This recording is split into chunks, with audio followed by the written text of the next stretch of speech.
৩৫ দিন ধরে অচল ঢাকা দক্ষিণ সিটি কর্পোরেশনের নগর ভবন। ইশরাক হোসেনকে বৈধ মেয়র ঘোষণার দাবিতে এখনও অবস্থান করছেন তার সমর্থকরা। সেবা নিতে এসে চরম ভোগান্তিতে নগরবাসী। স্থানীয় সরকার উপদেষ্টা বলছেন, ওই ইস্যুতে আর চুপ থাকবে না সরকার। উচ্চ পর্যায়ে আলোচনা করে দ্রুত সুরাহা করা হবে। রিপোর্টে জানাচ্ছেন মাহবুব কবির চপল। শপথ ছাড়াই মেয়রের আসনে বসেন বিএনপি নেতা ইশরাক হোসেন। নামের আগে মাননীয় লেখায় সমালোচনাও হয়, তারপরও সিদ্ধান্তে অটল তিনি। দেন নগর ভবনে বিভিন্ন নির্দেশনা। কোথাও যাতে ডেঙ্গুর প্রজনন স্থল হয়ে না ওঠে। মেয়র পদে বৈধতা অবৈধতা নিয়ে কথার লড়াইয়ে জড়িয়ে পড়েন ইশরাক হোসেন ও স্থানীয় সরকার উপদেষ্টা।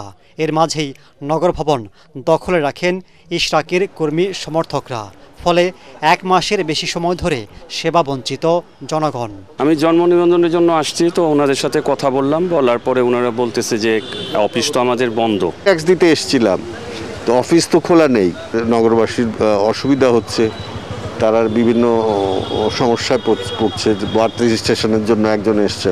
জিম্মি বলতে কি বলা যাচ্ছে কি হিসেবে উনি বসলেই বেটার হয়। মেয়াদ শেষ হয়েছে ওটা বড় কথা না, বড় কথা হলো আপনি সর্বোচ্চ আদালত রায় দিয়েছে, তো আপনি ওটাকে তো সম্মান জানাবেন।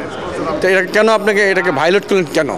এইটা ঢাকাবাসীর একটা ইশরাক হোসেনকে মেয়র ঘোষণা কিংবা তাকে নগর ভবন থেকে কেন সরিয়ে দেওয়া হচ্ছে না তা নিয়ে জনমনে ব্যাপক প্রশ্নের সৃষ্টি হয়েছে।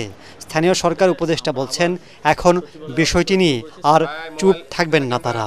প্রথম থেকেই এককভাবে সিদ্ধান্ত নেওয়ার কোনো বিষয় না। আপনারা জানেন যে এই সরকারে আমরা গুড কোঅর্ডিনেশনের মাধ্যমে কাজ করে থাকি।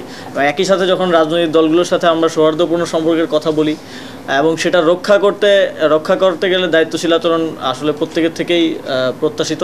যেভাবে নাগরিক সেবা আসলে ডেডলকের দিকে যাচ্ছে, এ বিষয়ে আর আসলে চুপ থাকার মতো পরিবেশ পরিস্থিতি নেই এবং সরকারের উচ্চ পর্যায়ে এটা নিয়ে কনসার্ন আছে।